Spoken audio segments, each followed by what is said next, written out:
네, 이번 편은 그 토스카나 와인 투어를 갔다 와서 그 제가 만들었던 영상을 보면서 리뷰를 하는 식으로 한번 해볼까 합니다. 그래서 먼저 영상을 한번 보시죠. 네, 토스카나 와인 투어를 가기 위해서 아침에 출발합니다. 이제 지금 시간은 8시 반이고 한 예상에는 한 20명에서 30명 정도 버스 타고 갈 것 같아요. 다 외국인들일 것 같고.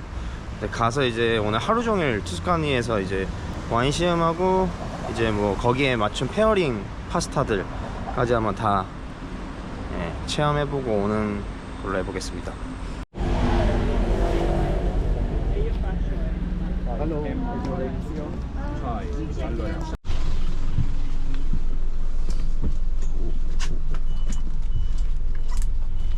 A small nice town in Chianti Classico area. The other best beside are in Tower. You see the water is really high. Rainbow. 첫 번째 양조장 도착했습니다. 근데 여기 첫 번째 양조장을 도착했는데 그 저희가 그 보통 와인을 먼저 토스카나 지방의 와인을 말하기 전에 그 와인을 잘 모르시는 분들한테 간단하게 설명을 드리면 비교적 역사가 깊은 곳을 구세계라 그러고 이제 비교적 역사가 좀 짧은 뭐 미국이나 호주가 보통 이런 데 속하는데 이런 걸 신세계 와인이라고 합니다. 구세계 이제 와인에서 이제 뭐 우리가 흔히 아는 프랑스라든지 이제 이탈리아가 들어가는데 그 이탈리아는 모든 지방에서 각각의 특색을 가진 와인을 만들어내는 유일한 나라입니다. 그래서 뭐 예를 들어서 뭐 프랑스에서도 뭐 보르도나 이런 곳들이 이제 와인이 아무리 좀 잘 만든다고 해도 와인을 만들지 않는 지방도 존재를 하거든요. 근데 이태리는 전역에서 그 지방의 특색을 가진 와인을 일단 만들어냅니다. 그래서 지금 여기에 나와 있는 지도에서 이 빨간 색깔 부분이 그 총 토스카나 지방을 말하는 건데 그 토스카나 지방의 키엔티라는 지역에 지금 들어와서 일단 그 시음을 시작하고 있는 겁니다. Welcome with the rainbow. 와, 처음 와본다 이런.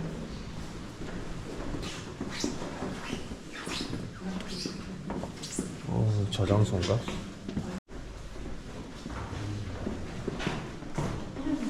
In this case, doesn't it? So we are underneath the main. But if you see the color, see, it's greener. But our typical, did you taste? Ecco, sì, quello li volevo dire. It's a fruity though, because of Cabernet. You're more familiar with the wine. Is serving the wine to you, have a look at the color. From the color you get. Come un vecchio addormentato. Help me, Francesco. 첫 번째 와이너리 투어는 끝났는데 여기 이제 스테인글라스가 이제 처음으로 포도 수확하고 이제 적재시켜서 찌꺼기들 빼내는 그런 용도라고 합니다. 되게 날씨랑 햇빛이랑 이런 기온 같은 것들이 포도가 자라게 되게 좋은 건 것 같아요. 뒤쪽으로 보면 이제 토스카나 지방의 모습이 좀 보이는데 토스카나 상징인 뾰족뾰족한 저 소나무, 지중해성 소나무가 있고 저 뒤로 보이는 저 푸른 색깔 나무들이 다 올리브라고 합니다. 그래서 여기는 올리브도 유명하고 올리브는 지금이 수확철이고 포도는 9월에서 10월에 이미 수확이 다 됐어요. 그라브 지방은 그래도 마을이 있네. 더럽게 말 안 듣네. 더럽게 말 안 들어. 두 번째 와이너리 가기 전에 키엔키 지방에 이제 있는 그 그라브, 원래 여기 되게 키엔키 지방이 점성이 많아서 미네랄이 많아서 그런 포도에서 되게 과실량이 많이 나는데 여기는 이제 그라브 지방이라서 되게 자갈도 많고 그런 지방입니다. 그래서 여기 이렇게 보면 지금 제가 있는 게 저기 연두 색깔 그레브라고 적혀 있는 가장 오른쪽 위쪽 지방에 있습니다. 지금 여기서 보이는 그 지도는 그 키엔티 클라시코라는 와인이 나오는 그 곳만 표시되어 있는 지도입니다. 그래서 우리나라에 수출이 되는 와인이고, 우리나라에서는 그 토스카나 키엔티라고 많이 알고 계세요. 그래서 키엔티 와인과 키엔티 클라시코 와인은 다른 와인입니다. 그래서 흔히 와인을 조금 잘 아시는 분들도 토스카나 키엔티 아라라고 하지만 그 키엔티 클래시코와 키엔티 와인이 다르다는 걸 잘 모르시는 분들이 많은데, 지금 이 지도에서만 나오는 이 영역에서만 나오는 포도로 만드는 게 키엔티 클래시코입니다. 그 뒤쪽에서 제가 그 두 개의 차이를 좀 더 설명을 해드리겠습니다. 저기 보면 검은 색깔 수탉이 저렇게 돼 있는데, 그 키엔티 클래시코 항상 그 병에 저런 검은 수탉이 저기 박혀 있거든요. 근데 이제 제 이유가, 흔히 뭐 주변 마트나 뭐 이런 뭐 홈플러스라든지 이마트라든지 이런 데 가시면 키엔티 클라시코라는 그 병에 저렇게 검은 수탉이 붙어 있어요, 병에. 그럼 이제 그거는 키엔티 클라시코 와인이다 이렇게 알 수 있는데, 저렇게 상징을 하게 된 게 굉장히 좀 특이한 전례가 있는데, 지도에서 보면 피렌체와 시에네 사이에 굉장히 이 지방이 와인으로도 유명하지만 예전에 군사적 요충지로 되게 중요했던 지역이거든요. 그래서 굉장히 많이 싸움이 있었던, 분쟁이 있었던 지역이고, 그래서 이제 그게 원만하게 합의가 안 되니까 두 도시에서 이제 얘기를 했던 게, 아침에 수탉이 울었을 때 기병을 보내서 양쪽 기병이 만나는 지점을 국경으로 하자라고 이제 하게 됩니다. 이제 시에네 쪽은 이제 흰색 수탉을 잘 울기 위해서 이제 많이 이제 배불리 이제 뭐 모이도 주고 이렇게 먹인 반면에, 피렌체 쪽에서는 이제 검은 수탉을 먹이를 아예 주질 않고 있었어요. 그래서 이제 그러다 보니 검은색 수탉이 새벽에 배가 고파서 먼저 울게 됩니다. 그래서 먼저 기병이 출발하게 됩니다.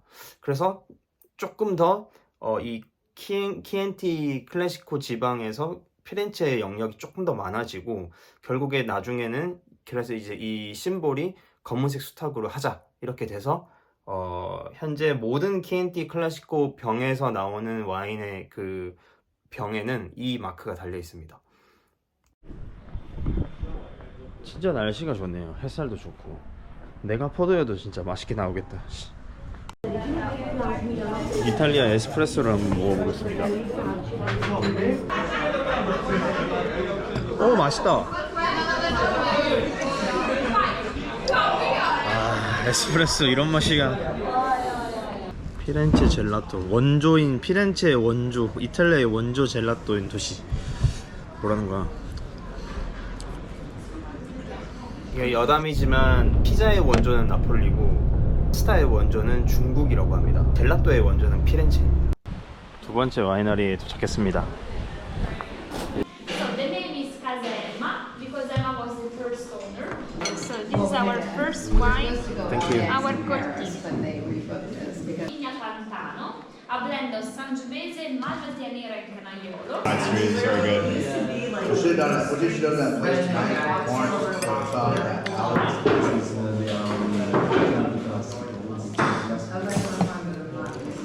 Orange, 취한다 취해. 알딸딸합니다. 알딸딸. 진짜 좋네 여기 토스카니.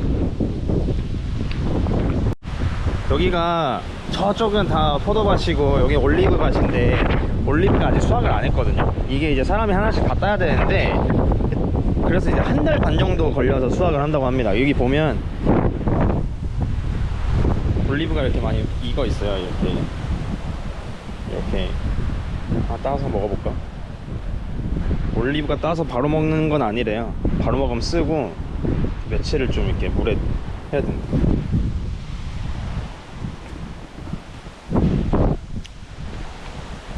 개썩. Good experience, right? Yeah, exactly. 이제 이거는 It's so bitter. 저만 안 죽겠다 해가지고 옆에 Yeah, see? Like, you have Like it. this one? Like this one, right? Yeah. Or this one? Like a. I think there's like here. Take this. Take this. This one's like more. Oh yeah. Yeah. It's really bitter.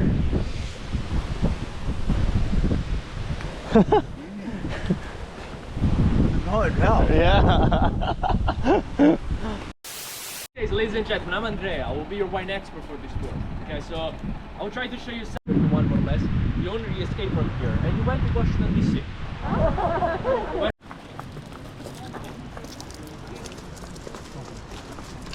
Feeling, relaxing, this kind of thing. All the picture that you like. Don't worry. 와. Just say 이쁘다. something about it.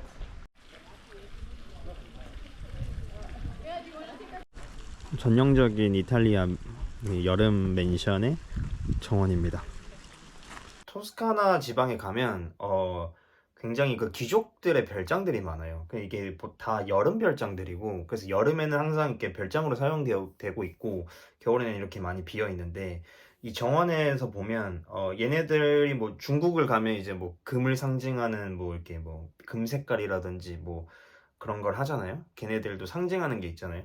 근데 이태리도 이 토스카나 지방에서는 이 사이프러스 나무, 이 뾰족뾰족하게 생긴 그 소나무들, 이게 몇 그루가 있냐, 흰 꽃이 얼마나 있냐, 레몬이 얼마나 있냐에 따라서 이제 보여주기가 가능했던 거죠. 좀 더 뭐 내가 부자다 이런 거. 그리고 그 마지막 영상에 나오겠지만 그 집과 그 대문과의 그 거리, 그리고 그 거리의 옆에 쭉 나란히 서 있는 사이프러스 나무가 몇 그루 있느냐, 그걸로 이 사람의 그 부를 판단했다라고 합니다.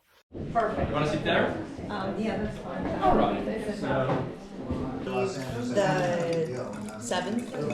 Oh, just like me. Getting it spoiled. 이제 돌아갑시다. 지금 이제 여기서 보이는 그 키엔티 와인과 키엔티 클라시코의 와인이 이렇게 지도로 나오는데 얼핏 보면 사실 그냥 키엔티 지방 안에 그냥 키엔티 클라시코가 있구나 이렇게 보이지만 전혀 다른 지역이고 다른 포도가 납니다. 산지가 일단 다르고 그 키엔키에서 나는 포도로 키엔키 클래시코 와인을 만들 수 없습니다. 그리고 키엔키 클래시코에서 나는 와인으로도 키엔키 와인을 만드는 게 금지가 되어 있습니다. 그럼 이제 이 두 가지가 어떻게 다르냐를 좀 알려면 되게 복잡할 수 있는데, 간단하게 말해서 토스카나 지방에서 나는 포도 품종이 대표적으로 한 7가지 정도가 있어요. 그러니까 우리가 흔히 아는 시라를 먹는다든지 멀럿을 먹는다든지 이런 포도 품종들이 얘네들은 이제 산지오 베제라는 품종이 있습니다. 그 7가지 중에 가장 중요한 품종입니다. 산지오 베제라는 품종이 있습니다. 뜻은 이제 제우스의 피라고 하고 굉장히 붉고 산성이 강합니다. 그래서 이 품종이 이 토스카나 와인 전체를 좌지우지한다고 생각을 해도 됩니다. 그래서 이 키안코 클래시코에는 무조건 이 품종이 80% 이상이 들어가야 되고, 나머지 20%도 다른 품종을 섞더라도 이 토스카나 지방에서만 나는 그 키안티 클래시코 지방에서만 나는 품종을 섞게 돼 있습니다. 그래서 그렇게 80%와 20%를 다른 걸 섞던지 아니면 100%를 이 품종만 쓰던지 그렇게 해서 만들어지는 게 키안티 클래시코가 되는 거고, 그러다 보니까 이 품종 자체가 레드 품종이에요. 그래서 제가 지금 이제 쭉 마시는 장면들이 몇 개 나오긴 했는데, 아마 첫 잔만 이제 위를 보호하기 위해서 아마 좀 화이트 와인을 좀 먹었던 것 같고, 키안티 클래시코에는 화이트 품종을 쓰는 게 금지되어 있습니다. 그렇다고 해서 이제 화이트 와인이 없는 건 아니고 만들어낼 수는 있지만 그 품종 자체를 쓰지 못합니다. 그럼 이제 키안티는 그럼 뭐냐라고 하면 조금 더 그 법규가 좀 루즈합니다. 산지오 베제를 한 70%, 80%를 굳이 최소 80%를 안 맞춰도 되고, 조금 더 70%까지도 이제 가능하고 다른 종을 섞을 수 있습니다. 그럼 이 두 가지 와인이 차이가 생기게 된 이유가 뭐냐 그러면, 이게 로마 시대 때부터 거슬러 가요. 얘네들이 엄청 와인에 대한 프라이드가 있고 자부심이 있는 게 그만큼 역사가 그만큼 깊은 거고, 그 시대 때는 모두가 키안티 와인이었죠. 이제 키안티 와인인데 이제 그 수요가 이제 폭발적으로 증가를 하고 이 와인을 찾는 게 이제 굉장히 많아지다 보니까 모조품들이 생겨나기 시작합니다. 이 지방 외적으로도 계속 그 포도를 재배를 해서 생겨나기 시작하면서 이제 그 좀 규제가 이제 가하게 되는 거죠. 이 지방에서만 이제 해야 된다. 라고 해가지고 이제 그렇게 검은 수탉 마크도 이제 생기게 되는 거고, 거기에 이제 시리얼 넘버, 일렬 넘버까지도 생기게 됩니다. 그래서 아무리 모조품이 만들어져도 이게 가짜다 진짜다가 다 구별될 수 있게, 그리고 정부에서 이거를 등급을 나눠버립니다. 이태리 정부에서 관리를 해요. 이거는. 그래서 이제 지금 여기 옆에 나오는 DOCG, DOC, 그리고 이제 뭐 슈퍼 토스카나 이런 게 있습니다. 그러니까 DOCG나 DOC 같은 경우는 다 토스카나에서 만들어진 거고, 슈퍼 토스카나 같은 경우는 그런 외래종과 섞어서 이제 쓸 수 있는, 좀 더 많은 풍미를 느낄 수 있는 그런 와인이 만들어집니다. 그럼 이렇게 설명을 하면 나는 이제 토스카나 와인을 사고 싶은데 어떻게 골라야 되냐, 이런 문제가 생길 수 있는데, 주변 그냥 마트를 가서 일단 검은 수탉을 찾으면 일단 어느 정도 반은 먹고 갑니다. 일단은 이거는 키안티 클라시코 와인이다 인 건데, 이태리 와인은 보통 병목에 그 DOCG가 적혀 있어요. 그래서 DOC냐 DOCG냐가 병목에 있습니다. 그래서 그걸 확인하고 DOCG가 적혀 있는 와인들은 어느 정도 진짜 평타는 치는, 진짜 굉장히 그래도 나름 나쁘지 않은 와인이다. 내가 와인을 잘 몰라도 충분히 와인을 고를 수 있다. 이렇게 됩니다. 그래서 한번, 가격도 그렇게 나쁘지 않아요. 다 10,000원대부터 뭐 50,000원 이하까지도 굉장히 많아서 집 앞에 있는 가까운 마트나 뭐 이런 대형 마트점을 가서 그런 검은 수탉이 있는 그런 거를 좀 찾아보는 그런 소소한 재미를 한번 경험해 보시길 바라겠습니다. 이상 여기서 영상을 끝내겠습니다. 이상 토스카나 와인이었습니다. They change, but in a cycle that I